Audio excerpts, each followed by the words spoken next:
Last class में हमने cost audit के प्रोविजन पढ़े थे और बाद में हम CAS के नाम याद करने लग गए थे। अभी हम चल रहे हैं companies cost records and audit rules 2014। ठीक है, यही सबसे इंपॉर्टेंट टास्क है यहाँ का।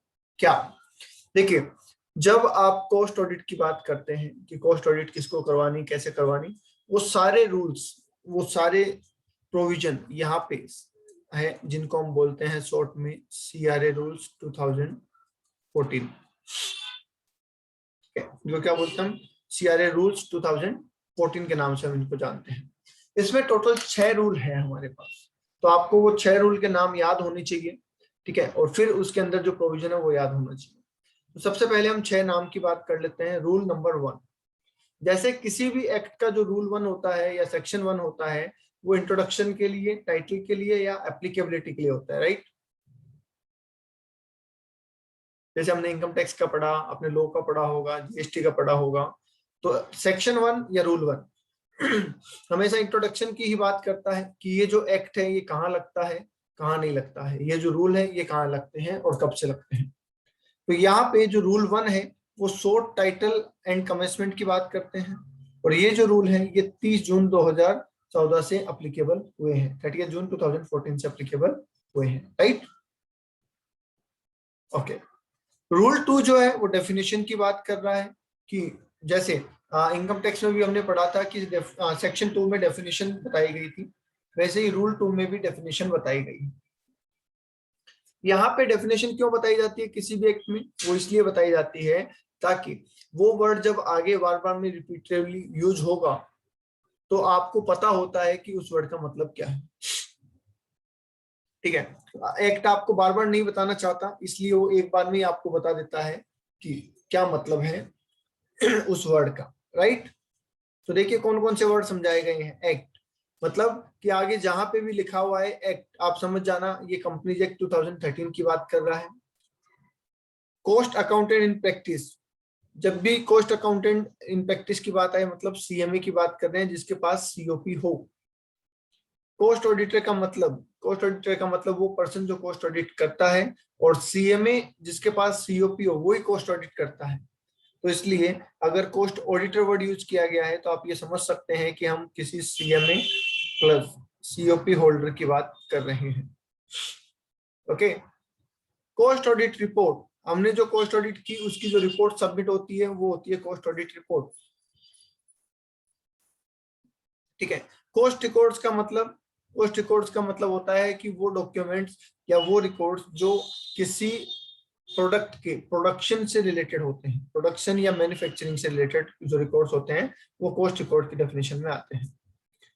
फॉर्म का मतलब, यहाँ पे कौन कौन से फॉर्म यूज हुए हैं वो, और इंस्टीट्यूट का मतलब ICMAI या फिर ICAI।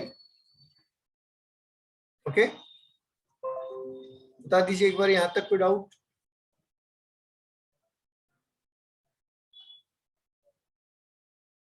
नहीं, इस दोबारा बोल देता हूँ। एप्लीकेबिलिटी हमें बोलता है कि 30 जून 2014 से एप्लीकेबल हुआ। एक्ट में डेफिनेशन में हमें बोला गया रूल 2 में कि कुछ चीजों को हम डिफाइन कर रहे हैं। क्या डिफाइन कर रहे हैं? एक्ट क्या होता है, कॉस्ट ऑडिट क्या होती है, कॉस्ट रिकॉर्ड क्या होते हैं, कॉस्ट ऑडिटर कौन होता है, CMA प्रैक्टिस में कौन है, ये सब बातें हम आपको पहले से ही बता रहे हैं। अब आ जाइए रूल 3। रूल 3 क्या कह रहा है? रूल 3 बड़ा इंपॉर्टेंट है और ये कह रहा है एप्लीकेशन ऑफ कॉस्ट रिकॉर्ड्स, मतलब किसको कॉस्ट रिकॉर्ड्स रखने हैं और किसको कॉस्ट रिकॉर्ड्स नहीं रखने। ये बात हमें कौन बता रहा है? रूल 3 बता रहा है, right. Rule 4, applicability of cost audit, किसको कॉस्ट ऑडिट करवानी है और किसको कॉस्ट ऑडिट नहीं करवानी, ये बात हमें रूल 4 बताएगा। ओके, ठीक है। Rule 5, maintenance of cost records, आपको याद होगा अभी रूल 3 हमने जब पढ़ा तो वहां पे भी हमने ऐसी बात की थी, एप्लीकेबिलिटी ऑफ कॉस्ट रिकॉर्ड्स। तो इन दोनों में फर्क क्या है वो समझ लो। रूल 3 ये बता रहा है कि कौन से ऐसे ऑर्गेनाइजेशन है जिनको कॉस्ट रिकॉर्ड रखने हैं, और जबकि रूल 5 ये बता रहा है कि जो कॉस्ट रिकॉर्ड रखने हैं उनका फॉर्मेट क्या होगा, उनका तरीका क्या होगा। ठीक है, एंड लास्ट है रूल 6 जो कि अपॉइंटमेंट ऑफ कॉस्ट ऑडिटर की बात करता है। ये है रूल 6 जो अपॉइंटमेंट ऑफ कॉस्ट ऑडिटर की बात करता है। बोलो, हो जाएंगे 6 रूल याद? दोबारा बोल देता हूँ। 1 is for short title and commencement, 2 for definition, 3 for application of cost records, 4 application या applicability of cost audit, 5 maintenance of cost records और 6 appointment of cost auditor। बोलिए, बात समझ में आती है?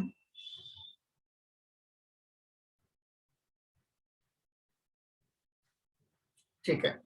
अब देखिए यहाँ पे क्या है, यहाँ पे जितने भी हमारी इंडस्ट्रीज है उन इंडस्ट्रीज को 3 पार्ट्स में क्लासिफाई किया गया है। ठीक है, पोस्टिंग में और यहाँ सीआरए रूल्स में जितनी हमारी इंडस्ट्री है उनको 3 पार्ट्स में क्लासिफाई किया गया है। पहला पार्ट रेगुलेटेड सेक्टर्स। क्या कुछ इंडस्ट्री ऐसी हैं जिनके प्राइसेस गवर्नमेंट रेगुलेट करती है?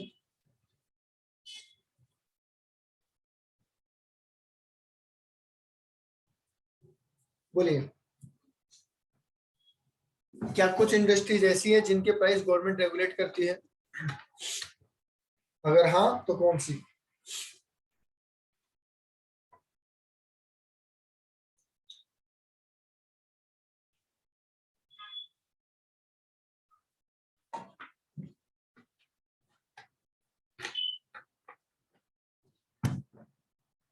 और पेट्रोल और नवीन कह रहे हैं पेट्रोल डीजल, और बाकी?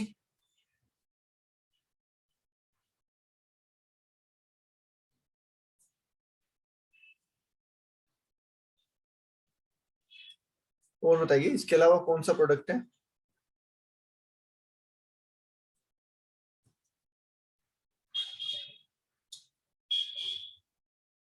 क्या मेडिसिन को भी कंट्रोल करते हैं क्या?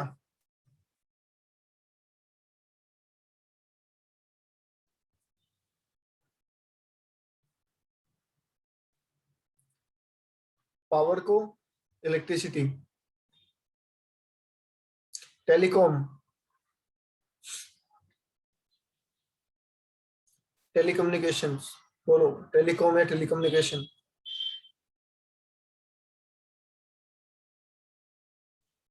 एल्कोहल,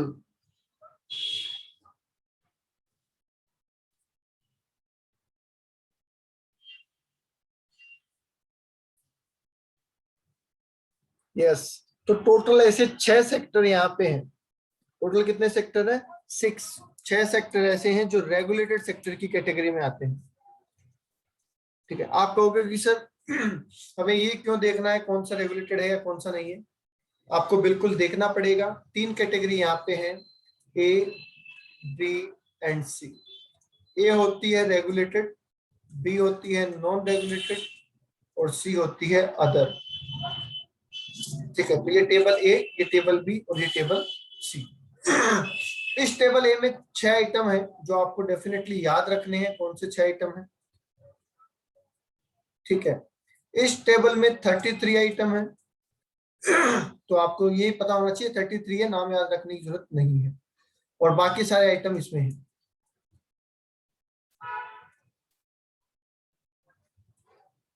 ओके, तो हमें ये याद करने ये 6 प्रोडक्ट कौन से हैं। तो जैसा मैंने अभी आपको थोड़ी देर पहले बताया, बताइए, पावर पेट्रोलियम,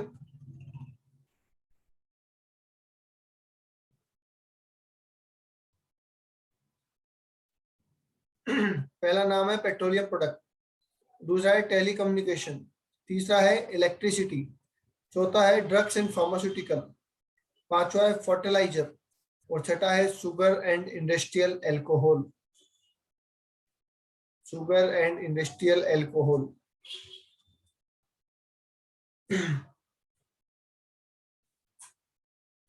ओके, तो ये 6 नाम याद कर लेंगे आप।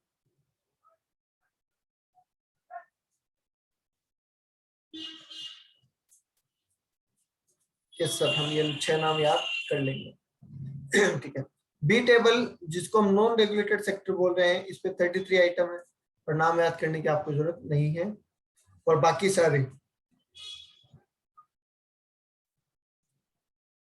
जो रेगुलेटेड और नॉन रेगुलेटेड दोनों में नहीं आते, वो सारे अदर कैटेगरी में आते हैं। ओके अब आइए आगे आप टर्नओवर के ऊपर। मान लीजिए एक कंपनी है और वो इसमें से एक प्रोडक्ट बनाती है, एक प्रोडक्ट इसमें से बनाती है और एक इसमें से बनाती है। क्या ये पॉसिबल है? एक कंपनी जो कुछ प्रोडक्ट रेगुलेटेड वाले, कुछ नॉन रेगुलेटेड वाले या कुछ अदर प्रोडक्ट भी बनाती है साथ में, क्या ये पॉसिबल है?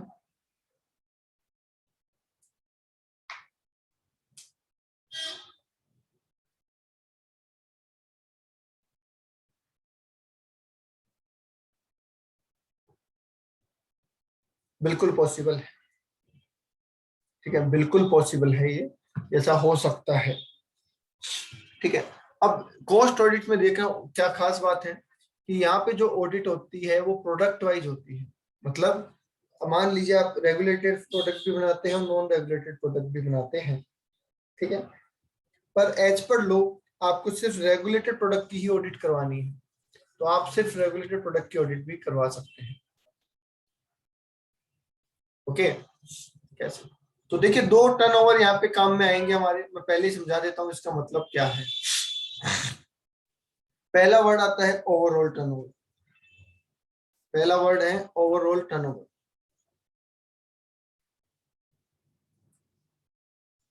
ठीक है, और दूसरा है इंडिविजुअल टर्नओवर।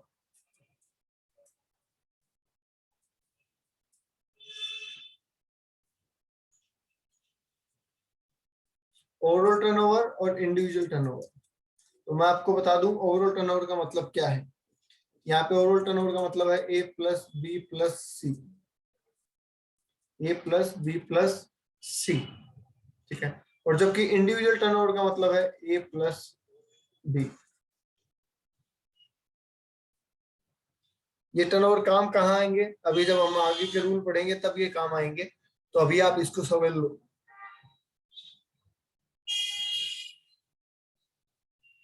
टेबल ए, टेबल बी और टेबल सी तीनों को अगर मिला दें तो ओवरऑल टर्नओवर हो जाएगा, और टेबल ए और बी को अगर मिलाएं तो ये इंडिविजुअल टर्नओवर हो जाएगा। ओके, अब आते हैं मेन रूल के ऊपर, हमारा रूल नंबर 3। रूल नंबर 3 कहता है कि किसको कॉस्ट कोड रखने और किसको कॉस्ट कोड नहीं रखने। तो उसके लिए बोला गया कि कोई डोमेस्टिक कंपनी है या फॉरेन कंपनी है, जो भी प्रोडक्शन ऑफ गुड्स और सर्विसेज में लगी हुई है, ठीक है, चाहे वो रेगुलेटेड सेक्टर में हो चाहे वो नॉन रेगुलेटेड सेक्टर में हो, अगर उसका ओवरऑल टर्नओवर 35 करोड़ या उससे ज्यादा हुआ, उसका ओवरऑल टर्नओवर 35 करोड़ या उससे ज्यादा हुआ, तो उसे ऑडिट करवानी पड़ेगी। और ये टर्नओवर कौन से साल का देखेंगे? पुराने साल का।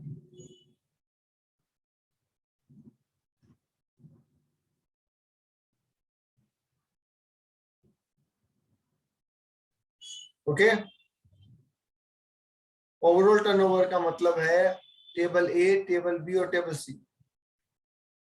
तो चाहे आप रेगुलेटर में ऑपरेट कर रहे हैं चाहे आप नॉन रेगुलेटर में ऑपरेट कर रहे हैं, अगर आपका टर्नओवर 35 करोड़ या उससे ज्यादा है पूरे साल का, तो आपको कॉस्ट कोड मेंटेन करने पड़ेंगे।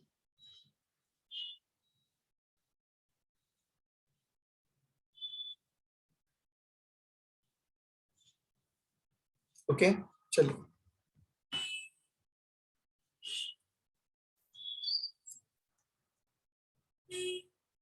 अब आ जाइए आप रूल 4 के अंदर। रूल 4 क्या कह रहा है? Applicability of cost audit. ये मोस्ट इंपोर्टेंट पॉइंट है यहाँ का, किसे कॉस्ट ऑडिट करवानी है और किसे कॉस्ट ऑडिट नहीं करवानी है। ठीक है, तो पहले बात कर लेते हैं रेगुलेटेड सेक्टर्स, मतलब उन 6 सेक्टर की जो रेगुलेटेड कैटेगरी में आते हैं।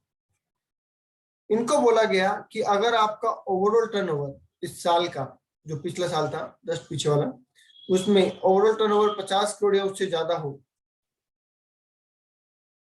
और साथ ही साथ एग्रीगेट टर्नओवर जो है इंडिविजुअल प्रोडक्ट का, वो हो 25 करोड़ या उससे ज्यादा। तो इसका मतलब दो कंडीशन है आपके पास। ओवरऑल टर्नओवर आपका 50 करोड़ से 100 करोड़ की 50 करोड़ से या उससे ज्यादा होना चाहिए, और इंडिविजुअल टर्नओवर आपका 25 करोड़ या उससे ज्यादा होना चाहिए।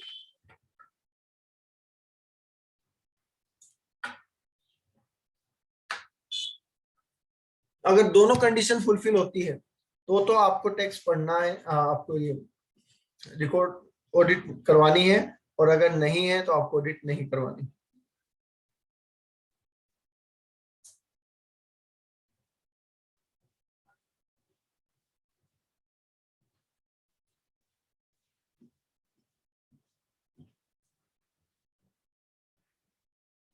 बोलो भाई, आगे की बात समझ में।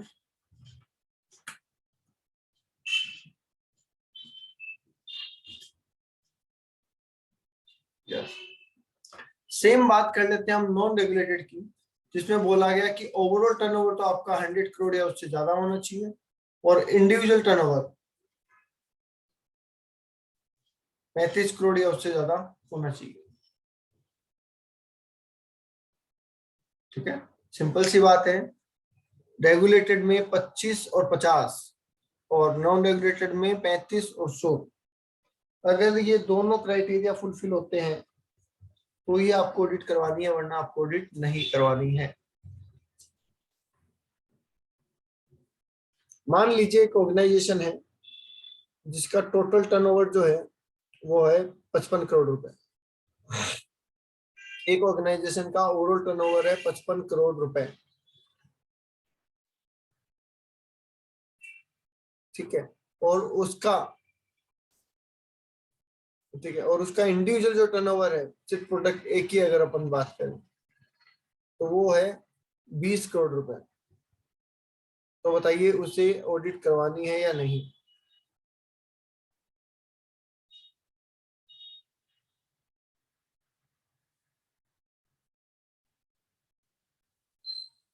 नहीं करवानी। चलिए, एक फर्म है, एक कंपनी है सॉरी, और उसका टर्नओवर है 120 करोड़ रुपए, और उसके ए प्रोडक्ट की जो टर्नओवर है ए प्रोडक्ट का वो तो है 20 करोड़, बी प्रोडक्ट का टर्नओवर है 15 करोड़, और बाकी 85 करोड़।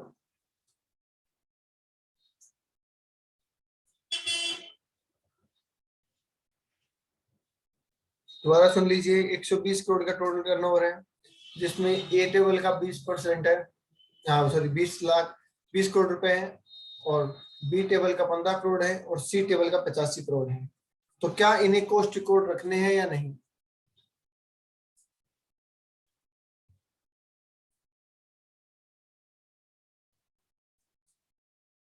यस, कॉस्ट रिकॉर्ड आपको रखनी है।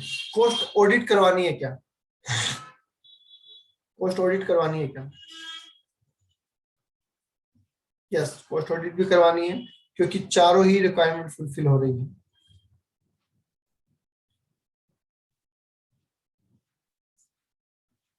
बोलो, आई बात समझ में। हेलो नवीन, सर, बोथ कंडीशन सेटिस्फाई होनी चाहिए ना। बिल्कुल बिल्कुल, बहुत कंडीशन तो सर एक में सर 120 करोड़ हो रही है और एक में 20 करोड़ ही हो रही है। एक में 120 हो रही है, एक में 20 ही कैसे हो रही है। सर ए है, जैसे एक प्रोडक्ट है, इंडिविजुअल प्रोडक्ट है, हाँ, तो तो उसमें सर 20 करोड़ ही हो रही है। उसका टर्नओवर इंडिविजुअल नहीं देखना, ए प्लस बी होता है। इंडिविजुअल टर्नओवर का मतलब होता है ए प्लस बी। देखो यहाँ पे लिखा हुआ है, इंडिविजुअल का मतलब क्या होता है, ए प्लस बी। ए प्लस बी होता है। इसका मतलब मैं अगर यहाँ पे ए प्लस बी करूंगा तो क्या 35 आएगा। हाँ 35 आएगा तो ये वाली रिक्वायरमेंट भी पूरी हो रही है, और ये भी रिक्वायरमेंट पूरी हो रही है, हाँ। और ओवरऑल मेरा 120 है तो ये भी पूरी है, ये भी पूरी है। इसका मतलब इसको रेगुलेटेड की भी और नॉन रेगुलेटेड की भी ऑडिट करवानी पड़ेगी। ओके। Okay, yes sir. और बोलिए।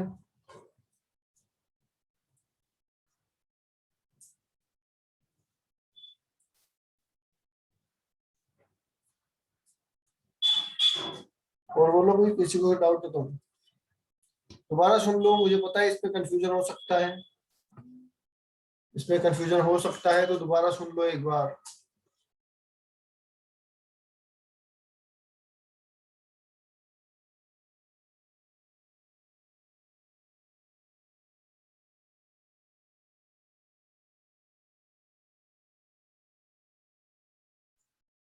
ठीक है, मैं आपको एक एग्जांपल दे रहा हूं, मैं आपको एक एग्जांपल लिख के दे रहा हूं।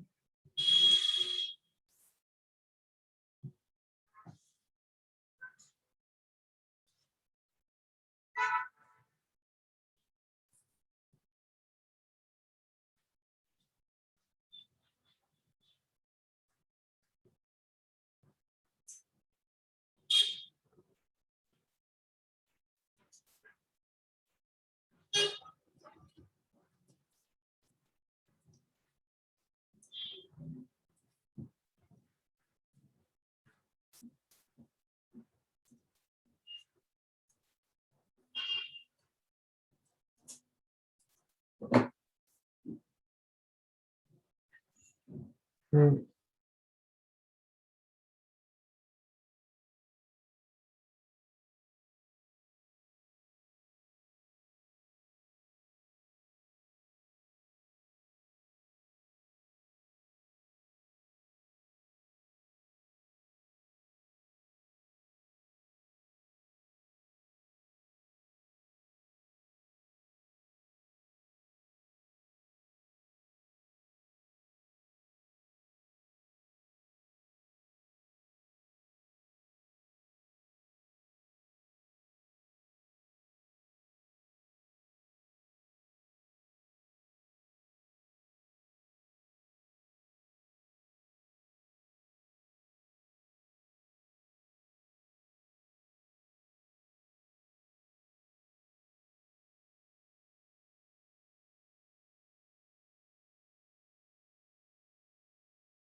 ओके, अब देख पा रहे हैं आपके सामने इतने कॉलम हैं। मैं कुछ टर्नओवर लिखूंगा, राइट, और आपको बताना है कि उनको ऑडिट करवानी है क्या, उनको रिकॉर्ड रखने हैं क्या। ठीक है, और ऑडिट करवानी है तो कौन से प्रोडक्ट की करवानी है, ए की करवानी है, बी की करवानी है। ओके, केस नंबर 1, सारी फिगर करोड़ में होगी।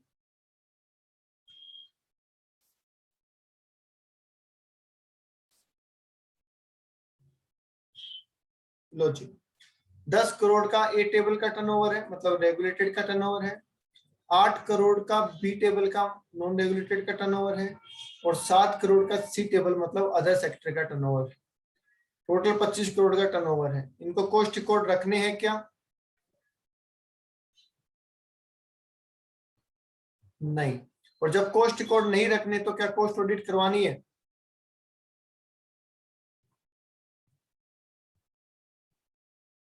नहीं, कॉस्ट ऑडिट भी नहीं करवानी। दूसरा क्वेश्चन ले लेते हैं।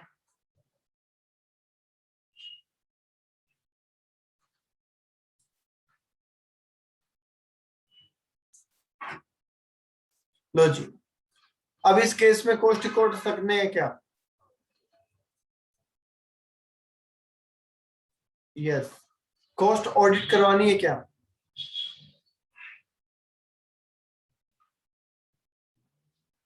नहीं, क्योंकि ओवरऑल टर्नओवर 50 करोड़ से ऊपर नहीं हो रहा है।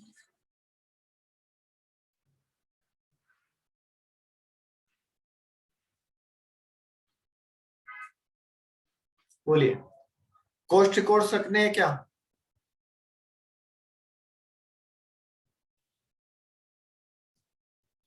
यस। कॉस्ट ऑडिट करवानी है क्या?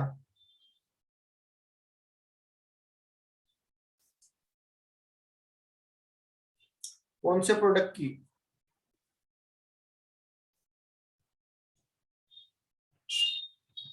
टेबल ए, ओनली रेगुलेटेड प्रोडक्ट की ऑडिट होगी, नॉन रेगुलेटेड की नहीं होगी। ओके,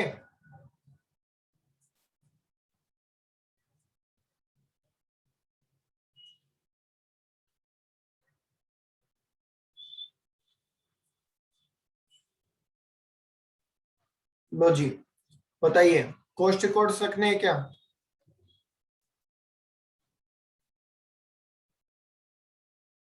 यस, कॉस्ट ऑडिट करवानी है क्या?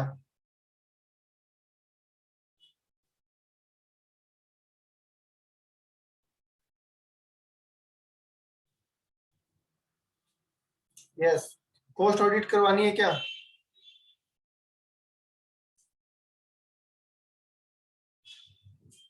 टेबल ए, ओके।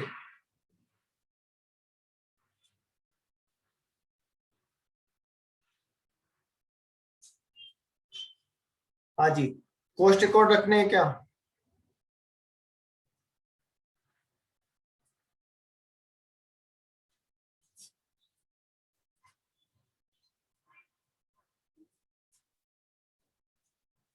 यस, कॉस्ट ऑडिट करवानी है क्या?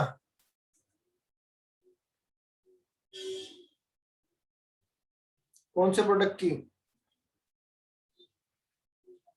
बोथ की करवानी है, बिल्कुल ठीक है।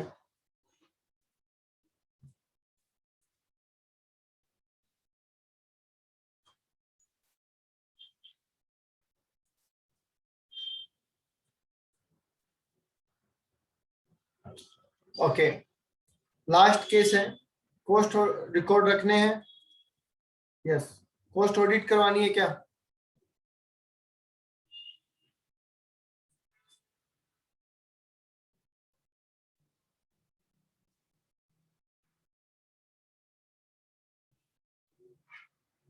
बोलिए यस और नो।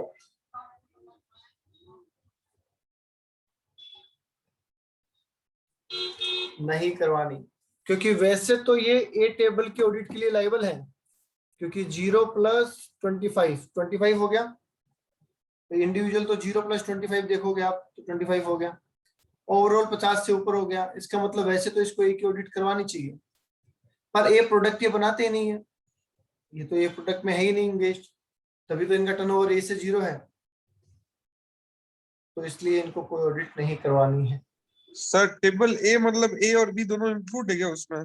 टेबल ए का मतलब रेगुलेटेड, टेबल बी का मतलब नॉन रेगुलेटेड, और टेबल सी का मतलब अदर। ठीक है, ओवरऑल टर्नओवर जब हम बोलते हैं उसमें तीनों आते हैं, A + B + C, और इंडिविजुअल जब हम बोलते हैं तो उसमें दो आते हैं, A + B। ठीक है, अब आपको दो कैटेगरी चेक करनी है, ओवरऑल तो चेक करनी है 50 करोड़ और 100 करोड़, और ये चेक करनी है 25 करोड़ और 35 करोड़।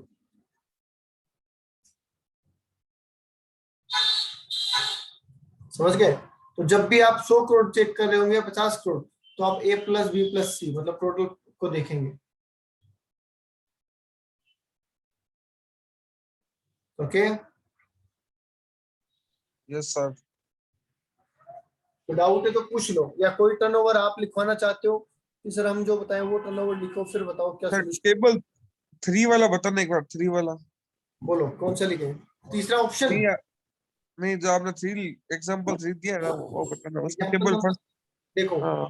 15 का इंडिविजुअल, 15 का ए, 15 का बी और 25 का सी। ठीक है, टोटल हुआ 55। अब रेगुलेटेड बोलते हैं कि टोटल होना चाहिए 50, इसका मतलब रेगुलेटेड की पहली कंडीशन तो ओके है।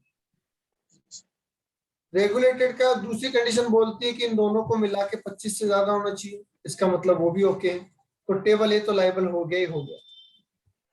टेबल बी की ऑडिट की पहली शर्त है कि ओवरऑल टर्नओवर 100 करोड़ से ज्यादा होना चाहिए, पर ओवरऑल टर्नओवर तो 100 करोड़ से ज्यादा नहीं है, इसका मतलब टेबल बी की तो ऑडिट हो ही नहीं सकती। Okay sir. समझ गए? तो पहले उसकी ओवरऑल देखो, फिर उसकी इंडिविजुअल लिमिट देखो।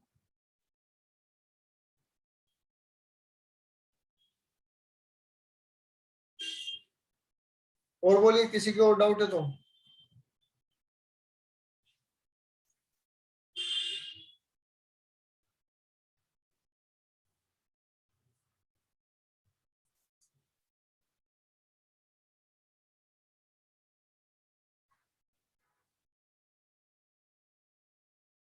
चलिए फिर आगे चलते हैं।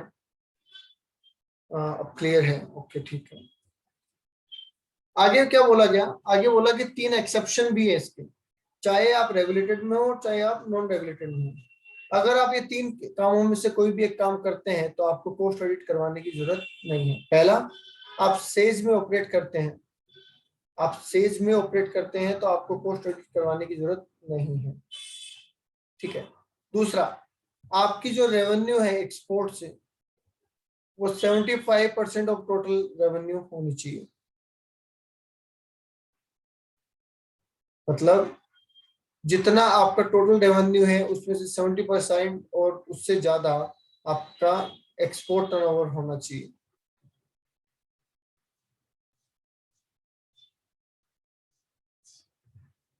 ओके, तो पहला पॉइंट था सेज और दूसरा पॉइंट था ये। तीसरा पॉइंट उन लोगों के लिए जो बिजली बना रहे हैं अपने खुद के काम के लिए, generation of electricity for captive consumption.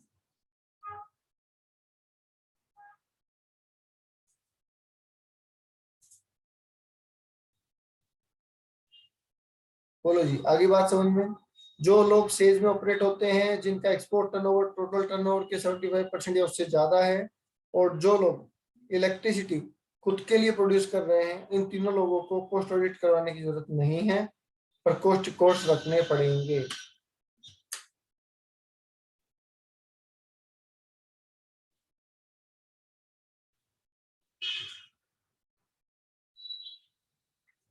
बता दो एक बार।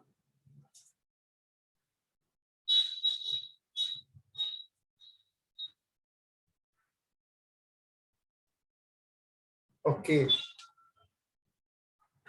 आगे आ जाइए। रूल नंबर 5, एक रूल और पढ़ लेते हैं, थोड़ा सा टाइम है अपने पास। रूल नंबर 5 कह रहा है कि आपको जो कोस्ट रिकॉर्ड्स मेंटेन करने हैं ना, वो CRA 1 फॉर्म में करने हैं। कोस्ट रिकॉर्ड मेंटेन करने हैं CRA 1 फॉर्म के अंदर, राइट। और इस CRA 1 फॉर्म के अंदर 31 आइटम से रिलेटेड कोस्ट आपको रखनी है।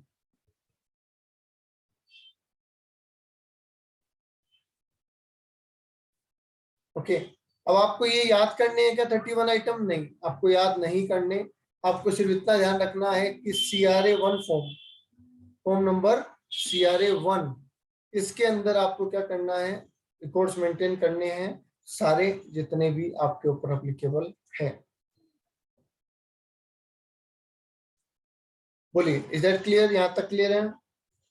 क्लास रूल बचा हमारा रूल नंबर 6, वो हम करेंगे कल। यहाँ तक कोई डाउट है तो पूछ लो।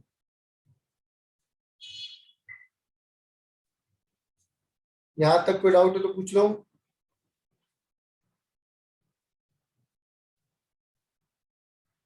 चलिए फिर आज के लिए इतना ही, थैंक यू।